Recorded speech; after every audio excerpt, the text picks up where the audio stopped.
Good afternoon.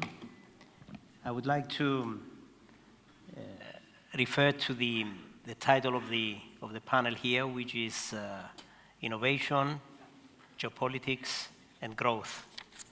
It's a subject which is very much, what I will present is very much depends, or it is dependent on things, on these three subjects that we see on the panel. Certainly energy is one of the things which drives economies, and in the East Med, it's what is happening today is in East Med. I believe that it will have an impact, either the part of at the end of the war will give solutions to this, or will create more obstacles. So if I may just start with a map over here. I don't think that I have a pointer, because usually pointers, they don't work on this. Okay. This is the East Med. You can see Cyprus, Israel, and Egypt. You can see that there is quite some infrastructure missing from the exclusive economic zone of Cyprus.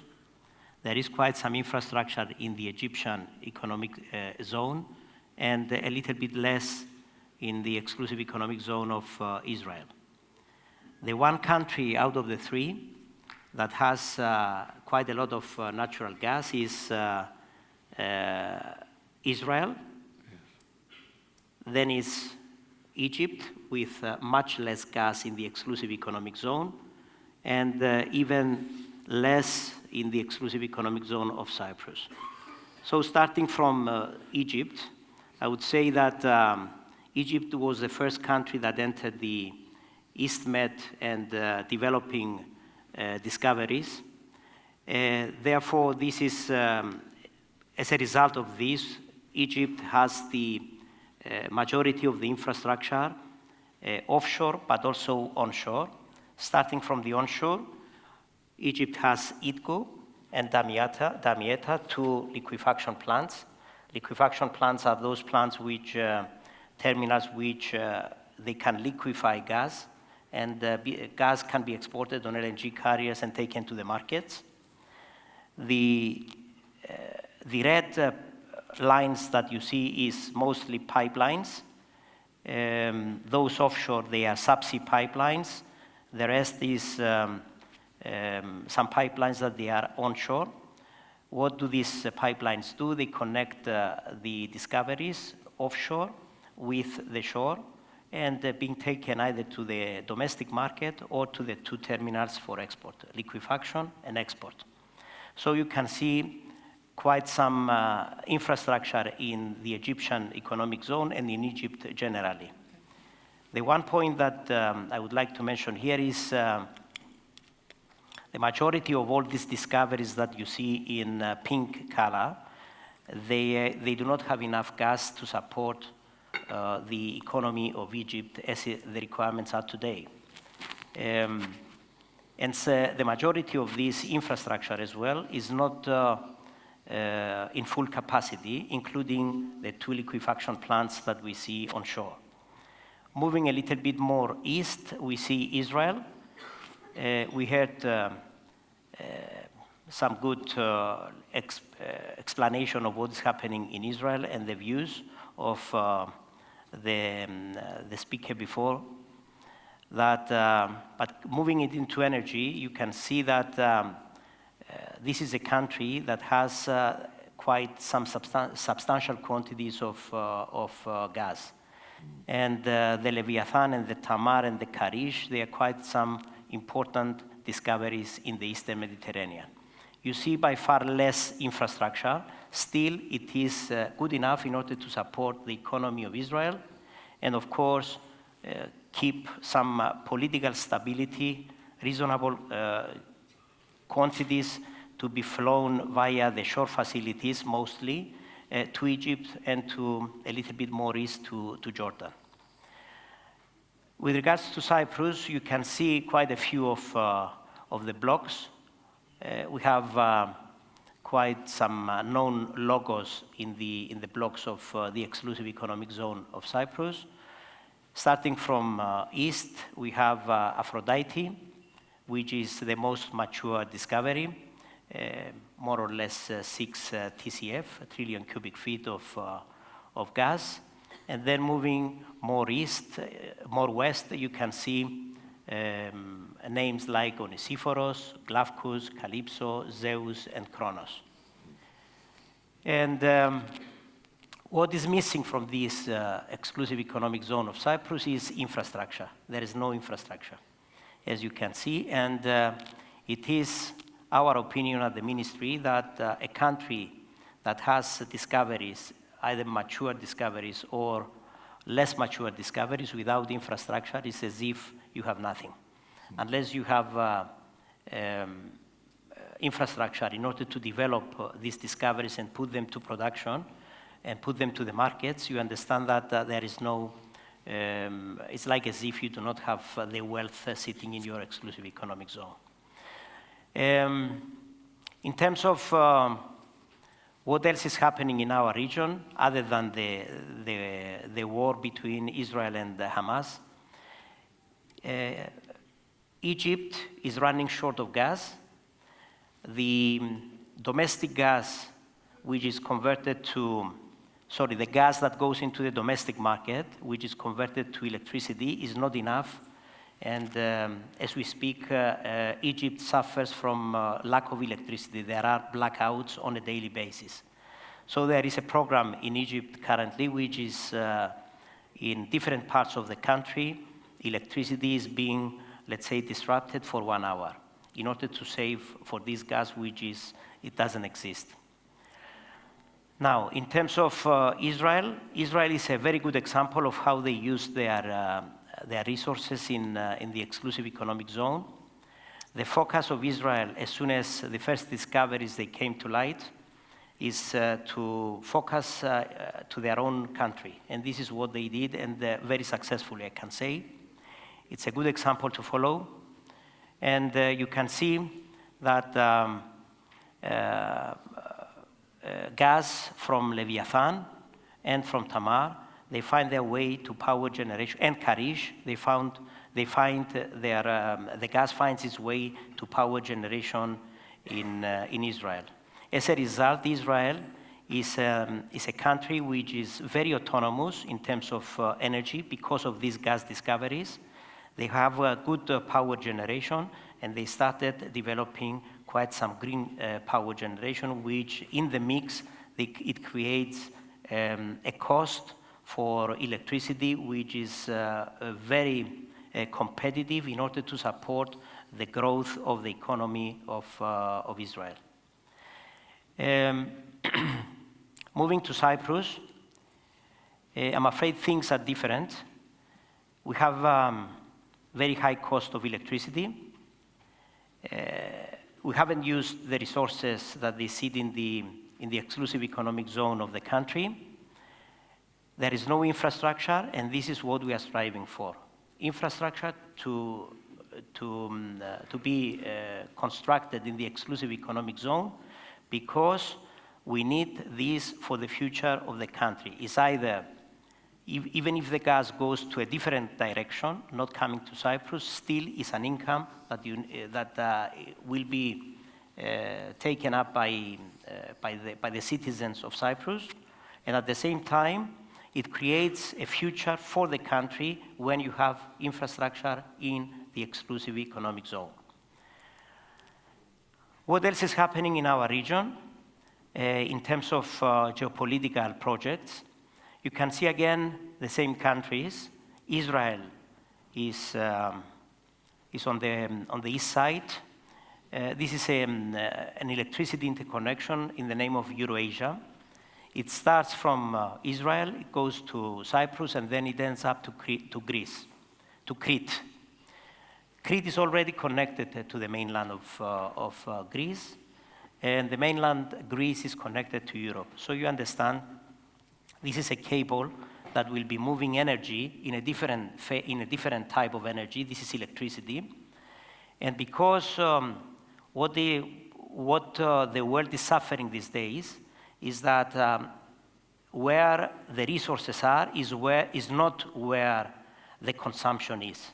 So we needed to develop a way to transport this energy to the places where it is needed. So if electricity is generated in Europe and Israel has a need of electrons, the flow it will be towards the east. If it's the opposite direction, then again, this electricity cable allow the flow of electrons towards the west.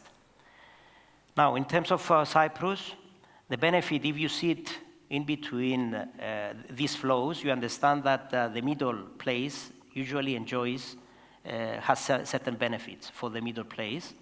And what is happening here is that if Israel is running short of electricity, you understand that there will be flow of electricity from Cyprus to Israel or from Europe, Crete to Israel. Israel going forward, given the infrastructure they currently have and the potential of developing more power generation or green power, it will be in deficit, and this is our projections, of circa 4 gigawatt in the next 4 or 5 years. 4 gigawatt is quite a big, let's say, a deficit of electricity. So you understand why the importance of this electricity cable connecting Israel to the rest of, to Cyprus and to Europe. For those they understand a little bit of more of technical things, it's a 1,000 megawatt. The Israel-Cyprus cable, it's a 329 kilometers. The Cyprus-Crete, is another 1,000 megawatt, 879 kilometers. The cost between Cyprus and Crete is 1.9 billion euro, which is a project of common interest supported by the European Commission. There is a grant of 567 million euro, plus another 100 million from another European fund. But there is an additional funding that is required, approximately 1.2 billion, which will be found by from potential investors, funds, and there is quite some expression of interest towards investing into this electrical cable. You understand it's a very geopolitical project. It has a serious value geopolitically, but also it has value for Cyprus because in the next slides you will realize that the electricity is a bit expensive for Cyprus and it cannot support the economy of Cyprus. I mean, a competitive economy for Cyprus. The next project, which is EastMed, kind of links to geopolitical, let's say, developments, is the EastMed pipeline. That is another project of common interest. This one is a pipeline which transports natural gas. Again, Israel is connected to Cyprus, and then Cyprus to Crete, and then to mainland Greece. This project has received in the past quite some questioning around the viability of the project. Still, there is work to be done in order to justify the viability of such projects. You understand, laying a pipeline in this part of the world with quite some challenges and political challenges, you understand is not an easy project. The project promoter is IGI Poseidon, which is a company that involves Italian and Greek interest. The question here is if there is Italian interest, Italy has not signed for the project. So this is something which is to be seen in the going forward. Okay, that's it from this side. It's called IGI Poseidon, I mentioned that. And now in terms of Cyprus, why these projects are important for Cyprus and what the plans are going forward. On this slide, you can see quite a few things. The lower part of the slide is the offshore parts, and the upper part of the slide is the onshore part. Starting from the top, electricity consumer. This is a project that we called gas to power. You can see the different conventional power generation, which is the gray colors of the boxes. And you can see also the green, which is the solar and wind. And there is, based on the current arrangements that we have in Cyprus, this is an emergent market for natural gas. So there is a single buyer in the middle and a single seller, which is called DEFA, which is a public company for natural gas.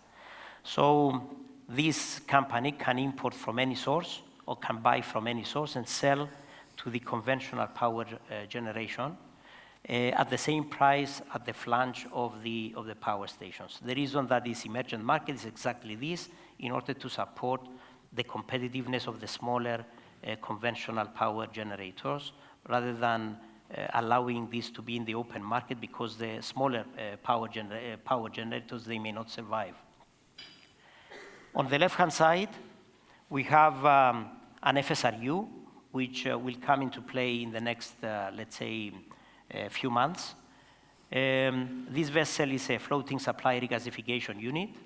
It receives liquefied gas, LNG, from the markets, and this is what we see here. LNG carriers, they discharge into this, in this FSRU, and this is connected to the system in order to be burned. Why natural gas is important for us? Simply because currently the power generation, the conventional, the fuel is diesel and fuel oil. You understand this produces quite some emissions, and these emissions, they have a cost on the final user of the product, which is electricity. This year, the cost to the consumer, because of these emissions, it will be 300 million euro. Next year, we expect that it will be in excess, close to half a billion. So you understand it's a big impact on the electricity consumers, what is happening here. This is why it is important to have natural gas in the system. On the right-hand side, it's natural gas being imported to Cyprus with pipelines, offshore pipelines. They go into the system. However, and this pipeline gas, you understand it's by far lower cost than this one. Just to give you a sense of what the cost, the difference between that price and this price, this could be today in the market something like $22 per million BTU, whereas this one here could be close to $7 and $8 per million BTU. So you understand why this is important to materialize. We have the exclusive economic zone of Israel on the very right-hand side, and we have Cyprus EZ. Of course, Egypt is to be supported with gas from Cyprus as well, for the reasons that we explained before. And because this cannot be justified in terms of investment, at least this is what we anticipate and from the business plans that we have in place. We understand that an outlet for liquefaction is needed in order to get the product in liquefied form to the markets. The quantities that Cyprus needs in terms of natural gas for its power generation is approximately 0.7 billion cubic meters, which is a very minor quantity in order to justify all this investment. That's why this is something which should be the potential or the future for this to materialize. The time is running out. Yes, and this explains exactly, what is happening in the region and why the exclusive economic zones of Cyprus is important for power generation in Cyprus. However, in the absence of the infrastructure, which is the infrastructure that you see here, you understand this makes it impossible for the time being. Thank you very much for your time. I will take any questions in the future.